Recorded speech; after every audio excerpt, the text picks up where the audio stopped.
Good evening, everyone. Mike Palmer from Know Your Rights Group and Success Coaching International with another very important live video update tonight. So we just completed our final live events for the year and indeed for the foreseeable future over the weekend. And on that point, a very special shout out to everyone who attended our sold out boot camp on the Gold Coast. We got some really great feedback as well as some really great ideas for next year. And we'll definitely be discussing some of those further on Tuesday night's radio show. So do be sure to tune in for that. You'll find a link, obviously, the radio show tab on our website, or there should be one going up in the comment section now. So that actually got me to thinking a little bit that it's actually only a month and a half until the end of the year, or 2.5 months, I guess, if you're counting this. I mean, where on earth did this year go? I mean, it's like crazy. And in addition, obviously, to starting to plan for some very exciting changes next year, it did get me thinking a little bit about what's already occurred this year.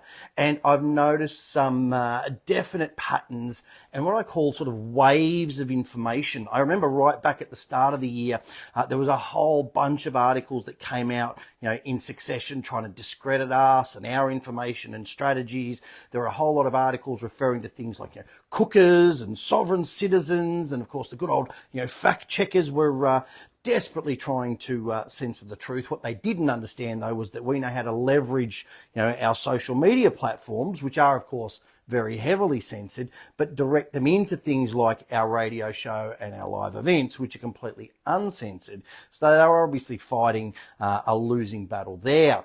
Then we had all of the major outages, or the hacks, or the data breaches. And again, I'll be mentioning some more of those later on tonight's video. Then, of course, there was the push in the middle of the year for the cashless agenda. And of course, while these things are always ongoing, the media seems to sort of go in these waves where they really try and focus people's attention for sort of a few months at a time on a particular topic. Now, in recent times, of course, it's been all of the government's latest revenue-raising tactics. And again, I've got more to share with everybody on that point again tonight, because they are really getting truly desperate. And I have to admit, honestly, very creative in the new ways that they just keep inventing to find people. Now, one of our long-term members actually sent us through today one of the craziest ones that I've personally heard of in a long time. Okay, get this. People are now being fined for setting up a tent and, God forbid, going on a 2-day hike and leaving their camping spot unattended for more than 24 hours. I mean, I've said it many times before, you literally can't make this stuff up. Here is the story, if anyone wants to confirm this for themselves. It's entitled, Aussies Face $322 Fine After Rise in Annoying Camping Trend. Ghost camping is now a finable offence in Queensland, and rangers will be monitoring campsites to enforce the new rule. With more and more Aussies going on camping trips, there is mounting pressure on campsites around the country to provide accommodation and find solutions to ghost camping, the act of booking up valuable camping space without the intention of actually using it. One state is leading the charge in an attempt to manage the issue, with Queensland's Department of Environment, Science and Innovation, DESI, now making it a finable offence for those campers caught doing it. It's now an offence to not attend a booked campsite or put tents up and leave them unattended for more than 24 hours without a reasonable excuse, such as an emergency, they told Yahoo News. And then there's a little subheading, hefty fines for campers involved in ghost camping. After the DESI amended its regulations on the management of recreational areas, campers in Queensland will now cop on-the-spot fine of $322.60 and a maximum fine of $3,226, as well as possible court proceedings. I mean, who comes up with this stuff? I mean, seriously. I mean, do parliamentarians sit around on a Friday night with a few drinks and see who can come up with the wackiest new way to issue someone with a fine? I mean, is that what goes on behind closed doors? I mean, please, as always, do remember, if you do receive one of those ridiculous fines or any other type of fine, you can, of course, challenge it by by referring to that tried, tested and proven 3-step process from Chapter 3 of that Aussie Speeding Fines book. Now, of course, the title says Aussie Speeding Fines. It's not just speeding fines, parking fines, red light camera fines, unattended camping spots for 24 hours, failing to wear a bicycle helmet, failing to register your dogs. It can be used for all manner of unjust and unlawful fines. So there's a link in the description if you haven't got that book. Do make sure you do that. And just let's start honestly challenging this insanity and sending these parliamentarians a loud and clear message that this is not what these Muppets were voted into power to do, to create new ways to fine us all. I mean, enough's enough. Now, whilst we're on the subject of wacky fines, check out this story from WA, where the police are trying to justify pursuing somebody for obstructing police when a woman was just simply doing her civic duty and warning motorists about the presence of a mobile speed camera, which, of course, warning people about a speed camera has the direct effect of causing motorists to slow down, which of course is what the police claim that the camera program's all about. So again, I really don't understand the issue. If she was helping cause motorists to slow down, shouldn't she be praised and rewarded for her actions? But here's the kicker. What makes this even more insane, okay, because in WA, like some other states, it's not actually the police that man those cameras, it's actually private contractors. So how on earth this lady can be pursued for in any way obstructing police is just beyond me. But here's the article if anybody wants to find out what that's about, or of course congratulate the lady in question. It says driver in Albany sparks police warning over blocking speed camera. Police have warned the public against blocking speed cameras after a West Australian woman allegedly parked in front of a Multinova speed camera.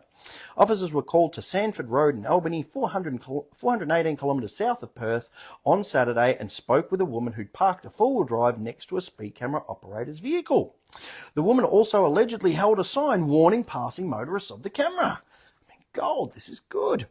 Albany Police Station officer in charge, Senior Sergeant Carlos Correa, said they were investigating the matter. Oh, very serious. Senior Sergeant Correa said it was an offence to block a speed camera.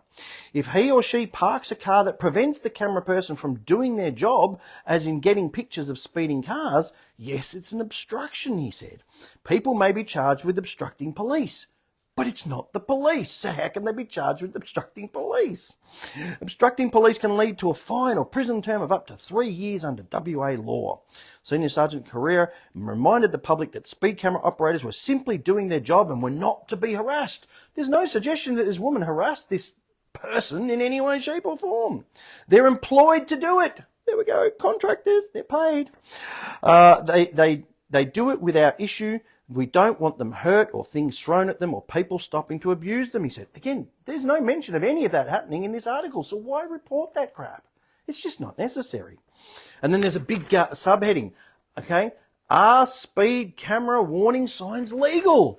Guess what the answer is? Senior Sergeant Carrera said a member of the public could hold a sign alerting other drivers to a speed camera ahead as long as they did not interfere with the operation of the camera.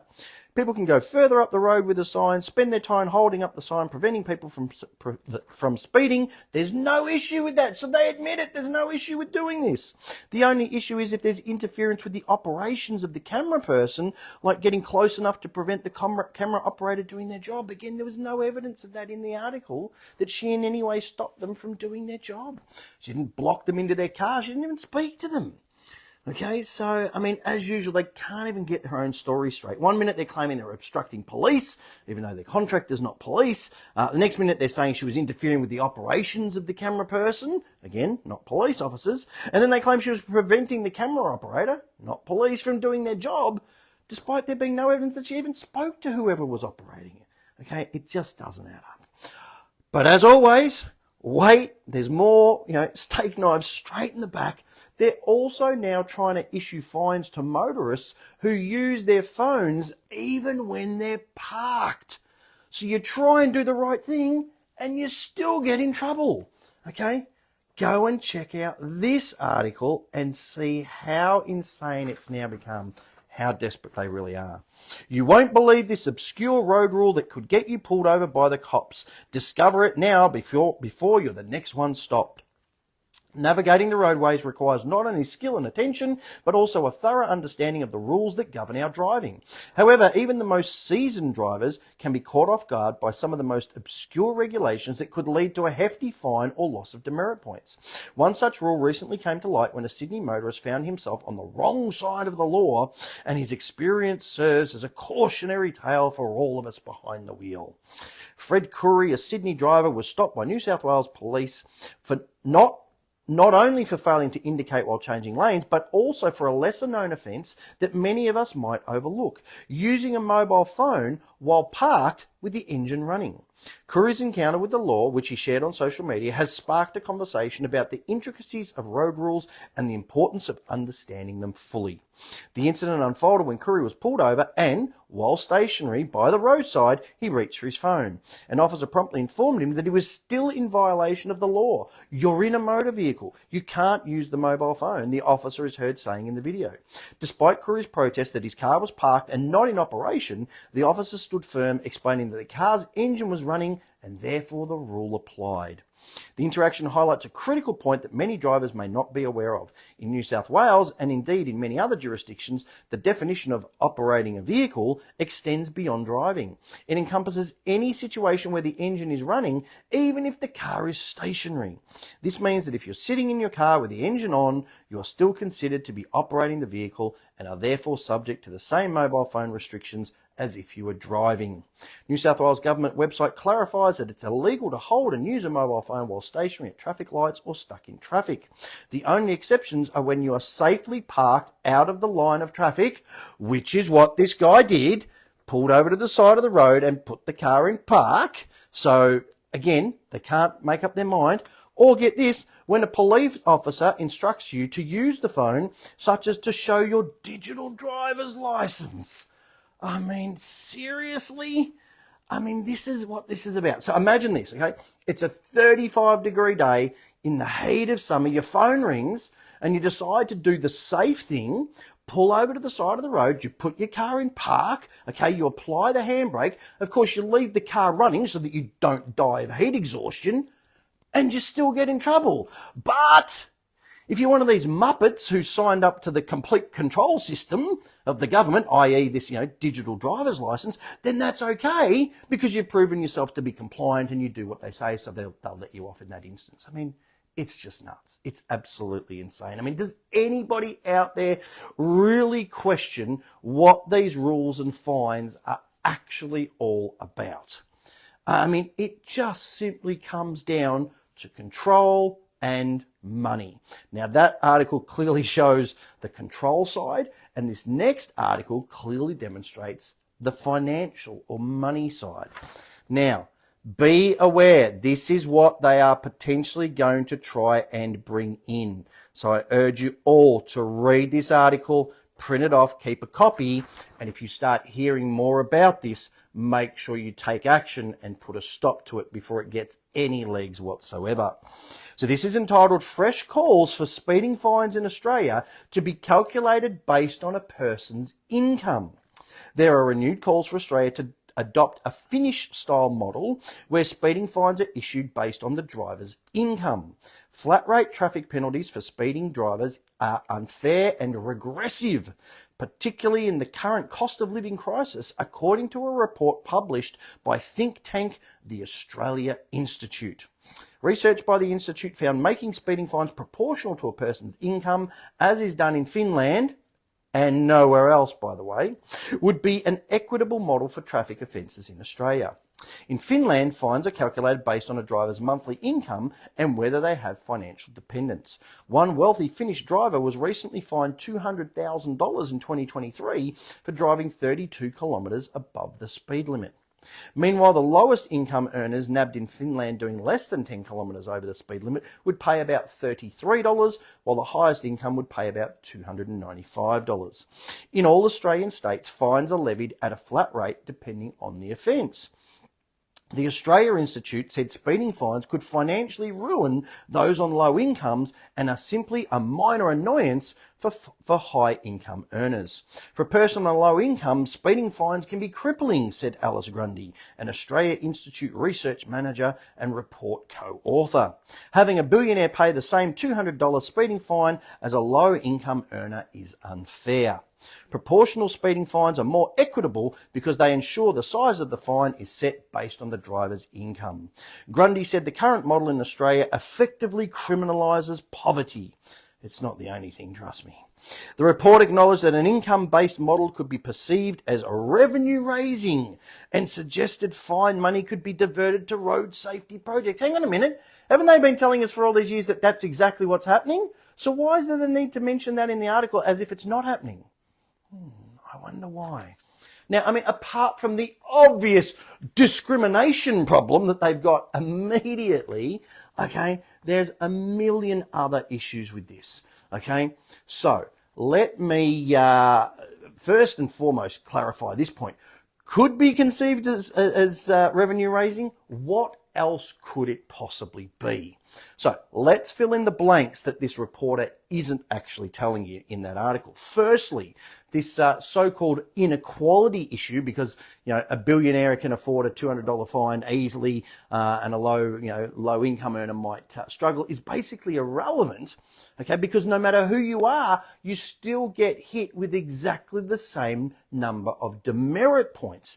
Now, I speak to people on a daily basis about fines, and the majority of people are far more concerned about the demerit points than they are worried about the actual fine.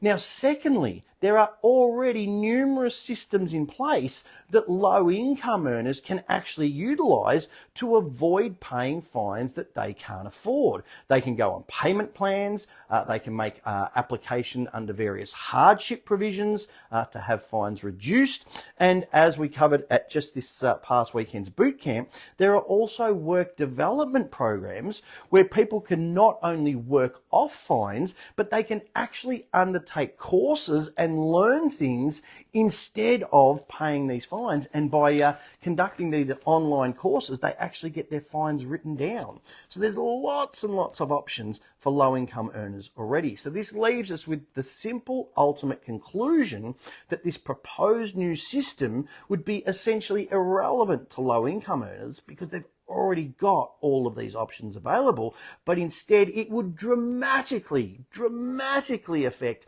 high income earners and of course raise a hell of a lot more money for the government if that system were imposed. Now, here's the thing. At the end of the day, whether you're a low income earner or you're a high income earner, okay, for less than $100 as a one-off fee for life, you can get this Aussie speeding fines book. You can use that tried, tested and proven three-step process that has been around for 17 years now to challenge all manner of unjust and unlawful fines, okay? You can stop being controlled by this current corrupt system, which is only interested in raising revenue. It's not the slightest bit interested in any actually true road safety initiatives. And of course, you can save your hard-earned money as well. So as always, there's a link in the description if you are yet to get your own copy of that book. Now, speaking of fines, this next article is a very, very important warning, especially to anybody out there that might be tempted to try and do the right thing and pay for their parking or scan into a venue using a QR code or any of these other activities that the government and media have been trying to convince you are for the greater good, because you might actually end up being scammed in more ways than one. So I urge everybody to please go and look this article up and make sure you print off a copy for yourselves, and I'll explain why at the end. So this is entitled Major Cashless Warning Over New Scam Conning Aussies Out of Thousands of Dollars. Aussies have been urged to make sure a QR code is legitimate before scanning it. Aussies have been warned about scanning QR codes in public places as a new scam method takes over. Scams come in many shapes and sizes, and quishing has emerged in Australia as more venues and services adopt QR codes to allow people to pay. Because we've become accustomed to scanning codes to check into venues, pay for parking, order a meal at the pub, and a whole host of other acts, many wouldn't question what they're pointing their phone at. But Electronics Frontier Australia Chair John Payne told Yahoo Finance that scammers are slapping their own QR codes over the top of legitimate ones. QR codes allow bad actors to leverage and infect devices with malware, he explained. They can steal personal information or conduct phishing scams where the QR code redirects you to a malicious site or infects your device with malware to extract the personal data. A video has gone viral on social media showing a parking meter in the UK that looks perfectly normal.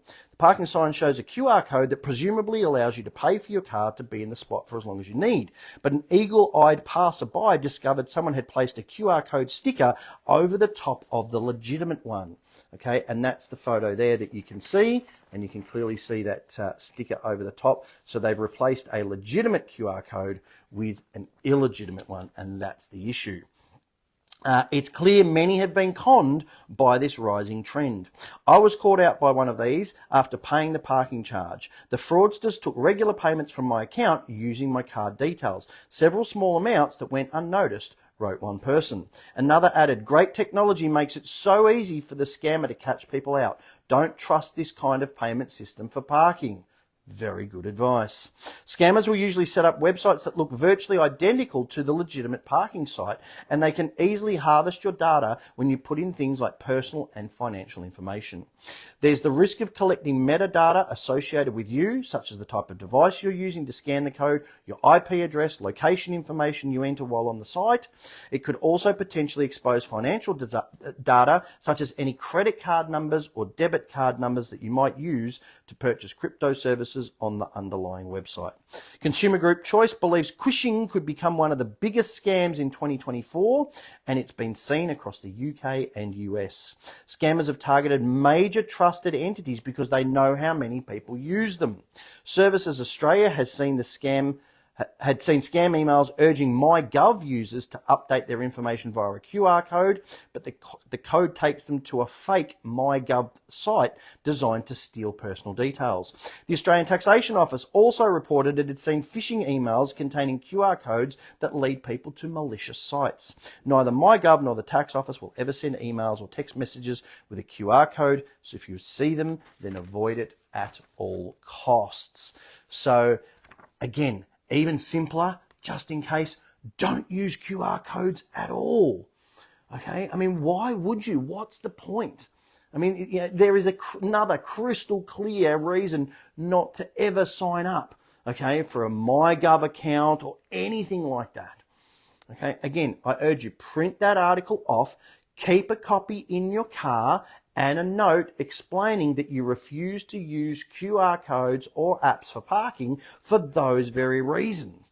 Okay, if there's no way to pay with coins, then don't pay. Your personal data is at risk if you do. Put the notice, put the article on your dashboard and walk away. Okay? Use cash at every opportunity. Now, speaking of paying in cash, it does seem like there's a bit of a cash revolution going on at the moment, as this article details, which is very, very exciting. So this one's entitled "A Major Revolt Against Australia's Cashless Revolution as Threats of One-Star Reviews Emerge." Negative reviews can massively affect a business, and cash users want to send a message loud and clear. Aussies have threatened to start punishing cashless businesses in a way that can hit them where they hurt. The declining use of cash has seen many small businesses switch to being completely cashless and will only take digital payments like cards, smartphones and smartwatches. But there is a vocal minority of people who are desperate to keep cash alive.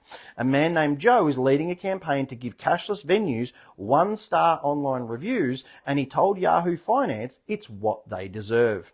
Businesses need to accept the legal tender of the country. We're not asking them to accept Bitcoin, US dollars, salt or gold, simply the legal tender of Australia, he said.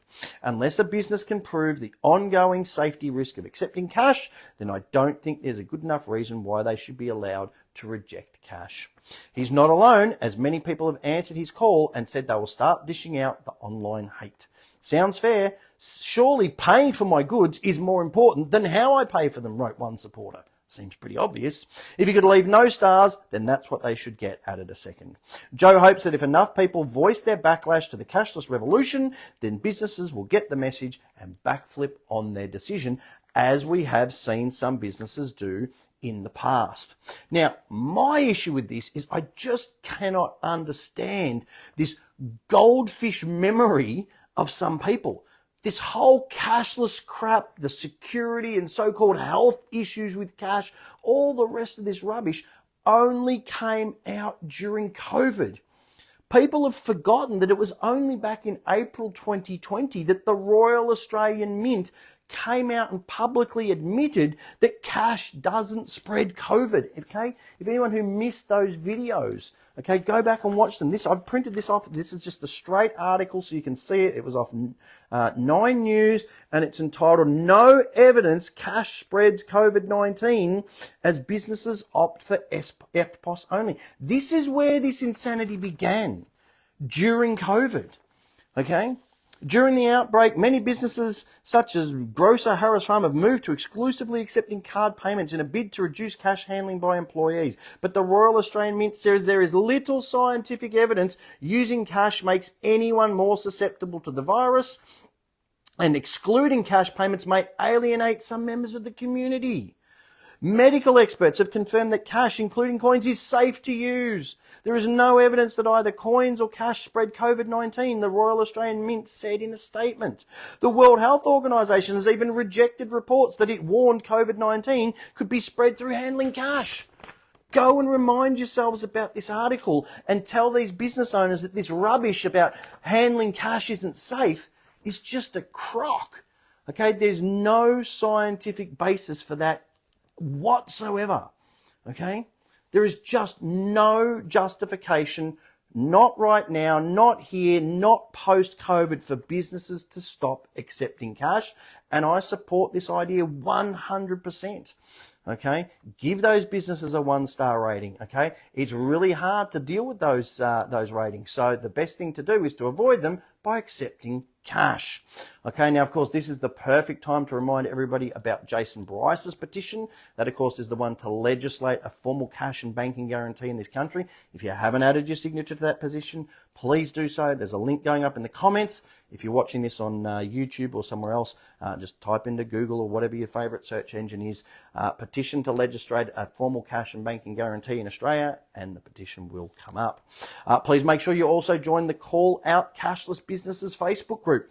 I put my own post on that on the other day. Actually, we stayed on up on the Gold Coast. Thought we'd go and do something nice and cultural, and we'd go to HOTA, Home of the Arts. Walked in and found out that they were a cashless venue. So, walked back out again. We're not supporting that kind of rubbish.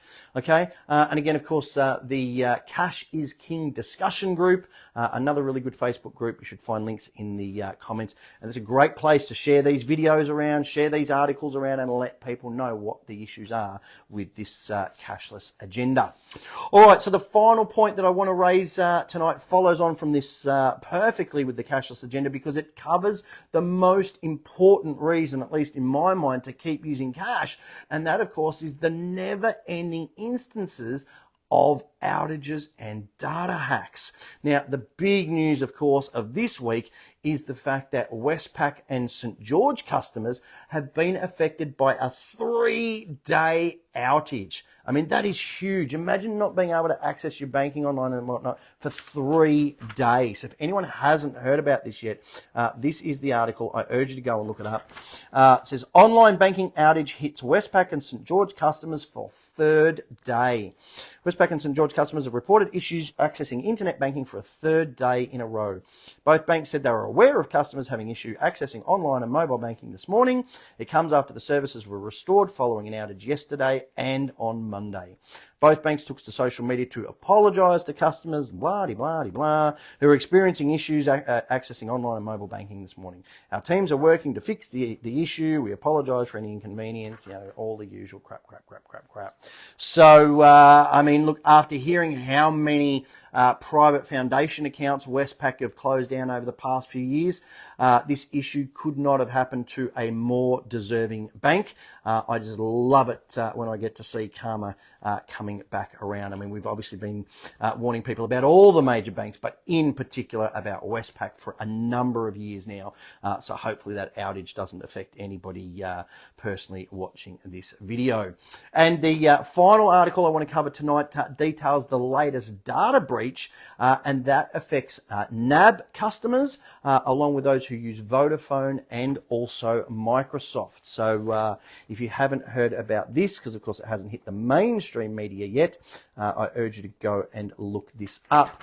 It's entitled NAB, Vodafone and Microsoft listed in alleged Cisco data breach. Threat actors have claimed a cyber attack on US technology multinational Cisco, claiming to have exfiltrated data belonging to a number of major organizations. Cisco is a network hardware and software manufacturer best known for the production of its routers. In a post on a popular cybercrime forum, threat actor Intel Broker said it gained access to Cisco systems on the 6th of October, stealing large amounts of data belonging to it and its customers. Intel Broker listed a handful of companies that allegedly had their production source codes taken, including Vodafone Australia, National Australia Bank, Microsoft, Bank of America, AT&T, and more. Cyberdaily has not been able to verify these claims.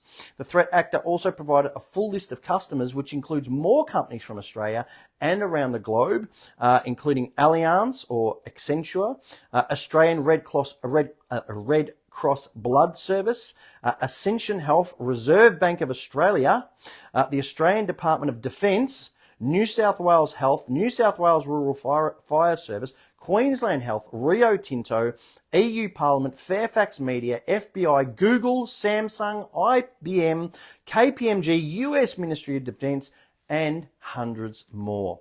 It is unclear whether the companies in this list have been affected by the cyber attack or the list is purely just Cisco's customers. However, the Australian Red Cross Blood Service, which was only listed as a customer, appeared in the sample data. Cyberdaily has reached out to NAB, which said it was aware of the incident and has reached out to Cisco for further information. Cyberdaily has also contacted both Vodafone Australia and the Australian Red Cross Blood Service for more information. So if this is indeed true, this is another major data breach. So again, this is why you don't ever want to sign up for a MyGov account, a digital driver's license, a digital or director ID.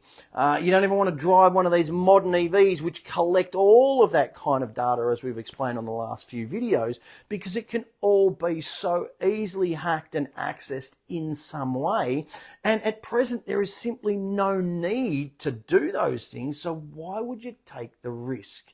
It just doesn't make any sense. So, as always, I'm going to finish off tonight's video with the latest testimonials from some of our members, as well, of course, as some great memes to get people thinking. So this one was actually posted somewhere on Facebook. It was sent through by one of our IT people, someone by the name of Tina, on Facebook. It said, after a second letter, this time asking Revenue New South Wales what authority do they have and what part of the Act do they have authority to issue this fine, standing in a loading zone at 9:07 a.m. on a Sunday morning whilst I was dealing with emergency. Revenue New South Wales have shown leniency and dropped the $227 fine, a process of 5 weeks. So, once again, here's a person who has followed that 3-step process in that Aussie Speeding Fines book, and again, had that fine withdrawn. So again, anybody can do this. You've got to follow that process. Now, this one's come through just today, and it's a preliminary report from AFCA from somebody who's followed the bank secrets reveal process to challenge their debt. It involved the NAB. They incorrectly and illegally listed a default against this person. And this is what it says. The complaint is about a default listed by NAB on such and such a date. Mr. Such and such said his debt was in question was settled by private agreement after NAB was unable to provide him with a copy of the contract to sign him that he owed in the debt. He also says he did not receive a Section 6Q or Section 21D notice before the default was listed. I'm writing to provide my preliminary assessment. My preliminary assessment is in favour of Mr. Such and such. Accordingly, if my assessment is accepted, NAB is required required to remove the default listing. Now, people say, oh, you can never get a default removed. You absolutely can if you follow the process. So NAB is required to remove the default listing and should pay this person $2,000 in non-financial loss. This is comprised of $1,000 for not issuing the Section 6Q notice and listing the default, and $1,000 for its failure to respond to 2 requests for the contract. Okay, so there it is in black and white. So again, please make sure if you haven't yet got that Bank Secrets Revealed book, get that process and stop throwing good money after bad at these unsecured loans. That's your credit cards, your personal loans. They can be discharged using their tried, tested, proven 4-step process. And if the banks misbehave and step out of line and list the default, you can, as long as you follow that process, you can challenge that default. And as you've just seen proof there in black and white, you can have that default removed as well. All right, so a couple of memes to finish off. Well, they're not all memes, but I thought this was interesting because I was talking, obviously, on the last video update that I did about how people were required to register their chickens in the UK, and there was a message that went out that everybody should be registering even the frozen chickens in their freezers, and it seems like that's exactly what people did. So it says at the top, in the UK, if you own chickens, you now have to register them with the government. So people are registering roast chickens they bought at the supermarket, and they've crashed the government website. So all the people who tried to register their roast chickens from Tesco have managed to crash the DEFRA website, and now it's not working. Okay, so fantastic news to everybody in the UK who did that, and rest assured it's probably only just a matter of time before a similar thing happens here in Australia as well. Now, we've been speaking about EVs a lot, and obviously all the issues with EVs, and again in recent videos, and someone sent us through this, which I just thought, I mean, that just sums it up perfectly, doesn't it? I mean, here you've got an electric bus that needs to drive 400 kilometres, and it's got to wait 5 hours so that it can be charged up by a diesel generator. I mean, do these EVs make any sense to anybody at all? I mean, it's just madness. Madness. Now, the other thing, of course, that we've been speaking about a lot is this misinformation and disinformation bill. And I like this. I thought this was good. I mean, forget about the fact that it's Beck and Posh, whatever you think of them, but the message there is very clear, and it says social media platforms need to moderate content. And he's saying, well, be honest. Well, misinformation is dangerous. Be honest. I want total control over what's censored. Yes, thank you. That's exactly what it's all about. So I like this one. I resonated beautifully with this one. I spread missing information, not misinformation. So I spread missing information. So I think that's a good one to counter this whole misinformation and disinformation. And we mentioned in the last radio show that we did and the last video update, I told people even though the Bill the Bin petition, the time to sign up for that had passed, that there was still plenty of time for people to bombard their local members of parliament with my will letters expressing their will about their thoughts. And this was posted recently. So this is absolutely fantastic news. People are taking action and doing exactly that. So this is from John Adams. It says, in the past 24 hours, it's been confirmed that the Environmental and Communications Legislation Committee has received over 15,000 submissions on Albo MP's misinformation and disinformation censorship legislation. Australians are rising up against the regime. Millions of Australians reject this attempt at censorship. So that's fantastic, but don't stop now. Keep it going. Let's get many more thousands. Let's get tens of thousands more people writing into their members of parliament saying, we object to this misinformation and disinformation bill. This is not what we want you doing. We expect you to express our will on the floor of parliament. That's what you voted in to do. So please ensure that you do it. All right, so I am going to leave things there for tonight. As always, I do urge you to make full use of all the information that is available to you to please get informed, get fired up, and get proactive. We do need that more this year than ever before. These videos, of course, are completely free to watch on our YouTube channels, also our BitChute channel, and the videos tab on our Facebook page. We, of course, have plenty of free information on our website and the other websites that we recommend.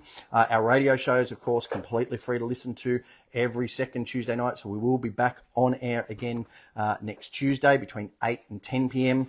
Again, you'll find a link in the description, the comments, or just go to the radio show tab on our website.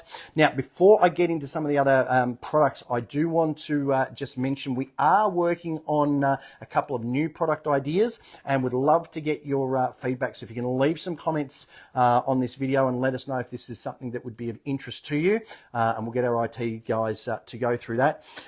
There's been some people who've asked for a video, a DVD, something like that, just on a whole bunch of mock court cases. People seem to really like the mock court cases at the live events. So a couple of people said, can you just record a whole lot of different ones and make a whole DVD out of it? So if you would be interested in a mock court cases DVD, please just put a comment in the section here on this video. And the other thing that we did at the boot camp that seemed to get a lot of interest was we're going through some affidavits and outlines of submissions. So some really detailed court paperwork for things like parking fines, speeding fines, all those sorts of things. So if you'd be interested in some detailed court paperwork that you could just cut and paste your details into on a CD or something, again, just pop a comment in the section and we'll be looking at creating some new products. And of course, if you've got any other ideas for new products that you'd like us to bring out over the course of the remainder of this year, do let us know in the comment section, and we will be discussing all the new plans for next year over the coming weeks and months. So other than that, the current products, of course, that we have, the best, most important one is our essential step-by-step manual for understanding and exercising your rights. It is a great introduction to a whole range of topics that a lot of people out there still have no clue about whatsoever. That tried, tested and proven 3-step process for challenging all unjust and unlawful fines in the Aussie Speeding Fines book, and of course that process for challenging those unsecured loans, your credit cards, personal loans in the Bank Secrets book. You can get those all individually. You'll find links in the description. Of course, you can get them all together as part of the combo pack. You do get that bonus tote bag included, no extra charge, as well as a little freebie. Don't forget, we do have our caps and beanies. Things are starting to warm up in some states now, so if you haven't yet done so, grab your cap. People see the logo, they come up, they have a chat. It's a great way to meet like-minded people.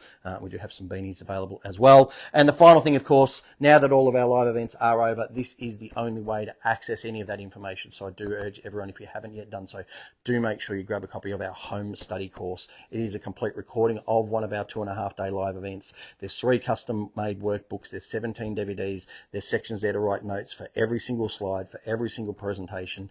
Pause, rewind, fast forward in the comfort of your own home at your own pace. It is a great resource that you'll come back to again and again and again as you face different challenges over the years. So you find a link in the description for that as well. So I'm going to leave things there. We'll speak to everyone on Tuesday night for our radio show, and of course back next Thursday night for our next live video update. Until then, take care. Have a great weekend.